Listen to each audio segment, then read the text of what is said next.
One of the things that I found fascinating was this biological tendency to protect oneself and protect the tribe or family or progeny. But it doesn't seem like it applies right now. And what I wrote in the margins is that it's not necessarily true because climate change and advanced weaponry, these are the threats of today. And so why are we not coming together and protecting ourselves and our progeny against these threats? Well, first of all, I think it's if there was an immediate threat that people could sense right away. People now they're all over the world. They're still struggling to get enough food. They're struggling for water, safe. And then you have all the political violence that's being perpetuated on many different levels, different governments all over the world.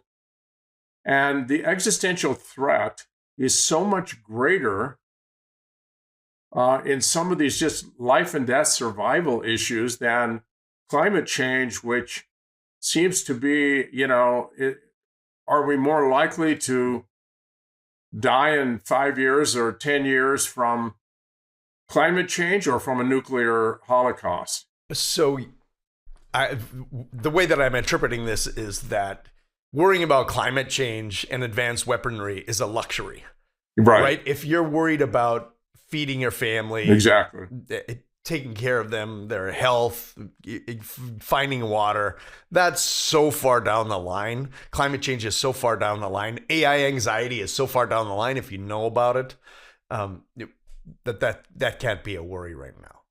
I think that's pretty much it. And I'm trying to raise awareness of this nuclear threat to humanity because most people are not even aware that this might even be happening, that we're moving toward the edge of the cliff in an inevitable way, in my judgment. If you look at the facts, we're getting close. We had a very right now we're on the edge of a nuclear abyss. And one mistake and planet Earth is over. And so I just think it's an issue of what is the highest priority for people at any moment in time.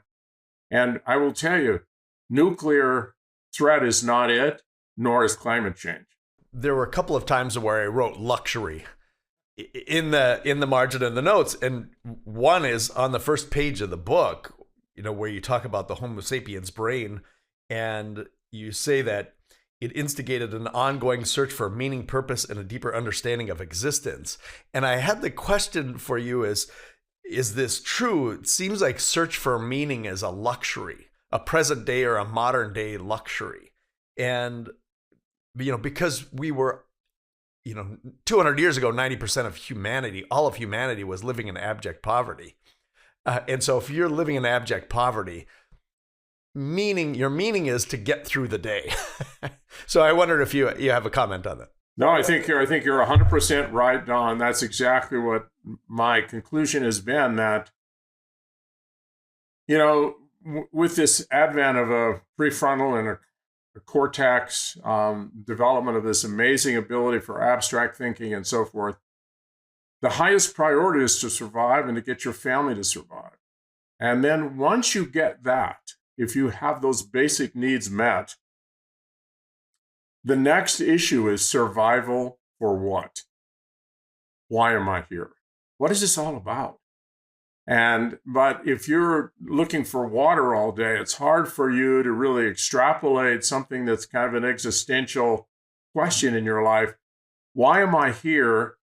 Well, I'll tell you why I'm here. I'm trying to get water from my family so we survive. That's as far as you can go.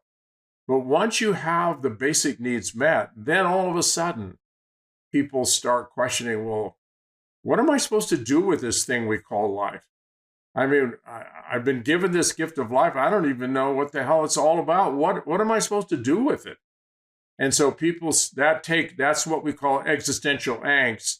But that comes after your basic needs are met. I've been thinking about this for probably 5 or 6 years. In an aging AI world, where abundance is almost guaranteed, purpose is all that matters. And I wonder what you would say to purpose, because my purpose has been for the last 8 years providing for my family. And if we have robots and if we have AI and we have this world of abundance, the way that I realize my purpose will have to change. And I wonder, you have written on purpose. I wonder what kind of advice you have for people around finding their purpose. So that was probably the most important stake we put in the ground with all the people that came to the Human Performance Institute. We came to realize that just like the universe, there's quantity, quality, focus, and force of energy. And we are reservoirs of potential energy, and that we want to convert that to kinetic energy. And in the universe, the ordering force, it's called entropy. Everything moves towards chaos and disorder and disintegration by its very nature. The ordering force in human energy, we came to really believe, was purpose. If you don't have a purpose, or you have the wrong purpose, you're going to have a very, very difficult life. You're not going to have a lot of fulfillment, satisfaction, happiness. And there are so many false purposes. And so what we did at the Institute was help people to do deep dives into what life really means for them. And the only way we could get them to do that was to go to the end of their life and to actually say, your life, you get to choose what you want on your tombstone as what you really wanted to have happen in the time you were here. And it really forced them to really look at, well, what is this all about? What are you going to use as the ultimate criteria for a life of real success? And that's what they were allowed to put maybe 4 or 5 or 6,